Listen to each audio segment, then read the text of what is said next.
Let's join Ayotunde Balogun for some sports stories.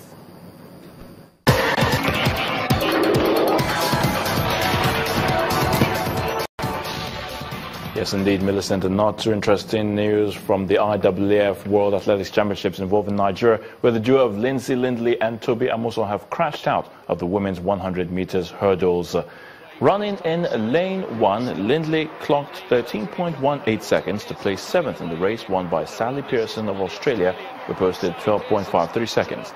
Amuson ran the time of 13.04 seconds to finish 4th in her heat, but fell short of the qualification standard.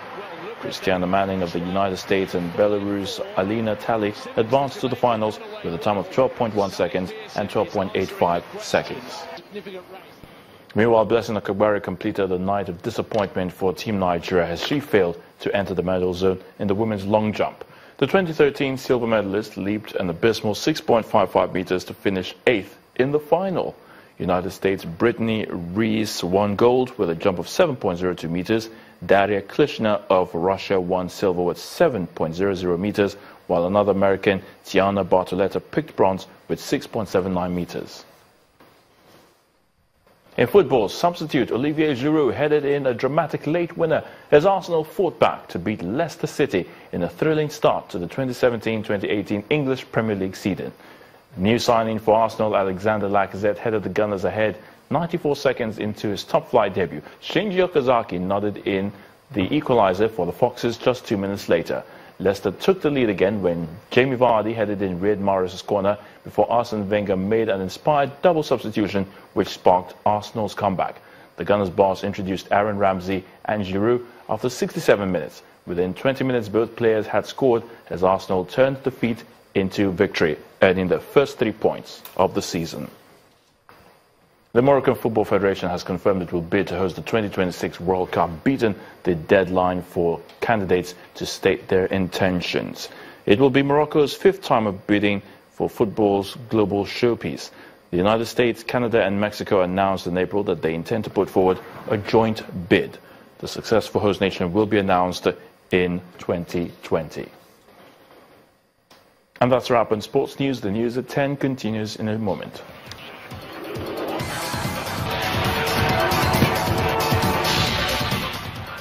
Kenya's incumbent President Uhuru Kenyatta has won a second term in office. The announcement was made this evening by chairperson of the country's Electoral Commission, Wafula Chebukati, who said Kenyatta, with 54.27%, had garnered more than 8.2 million votes in 25% of 35 counties, compared to closest rival Raila Odinga's 44.74%. Supporters of the president-elect Kenyatta had already begun celebrating before the results were announced. In his acceptance speech, Mr. Kenyatta thanked Kenyans for their support, saying that Kenyans want the government to succeed. He reached out to the opposition, saying he was ready to dialogue. To our brothers who are worthy competitors, we are not enemies. We are all citizens of one republic. As with any competition, there shall always be winners and there shall be losers, but we all belong to one great nation called Kenya. And I extend a hand of friendship, I extend a hand of cooperation, I extend a hand of partnership, knowing fully well that this country needs all of us pulling together in order for us to succeed. And Kenyans want us to succeed.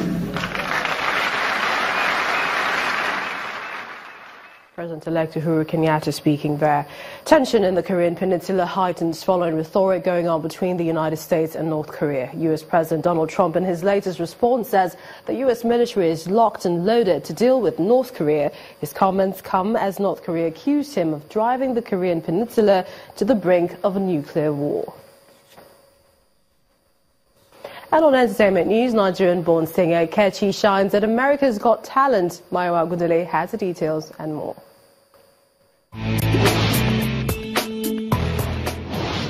Many thanks. Here are top stories from the world of showbiz.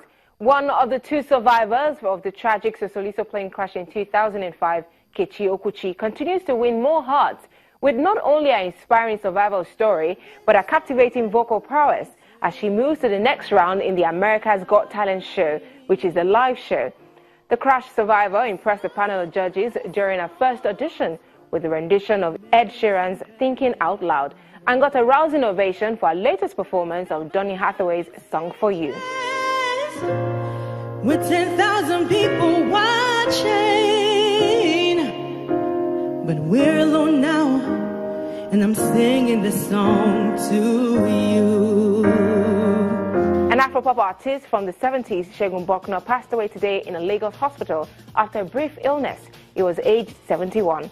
The journalist, who started his musical career under the tutelage of high life singer Roy Chicago, later on became leader of the band called The Assembly.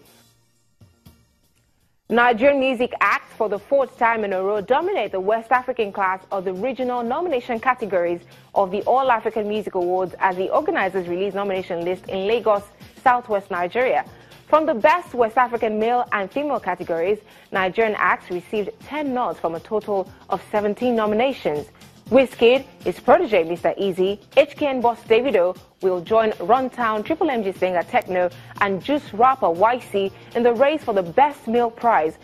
In the female category, Yemi Alade, Seyi, Tiwa Savage and Aramide will fly the Nigerian flag at the Pan-African Awards ceremony scheduled for later this year. According to the jury members, entries for this year's installment were in excess of 4,000 and were pruned down by 13 judges representing the different regions on the Black continent. And that's it from me. Thanks for watching. The rest of the news continues shortly.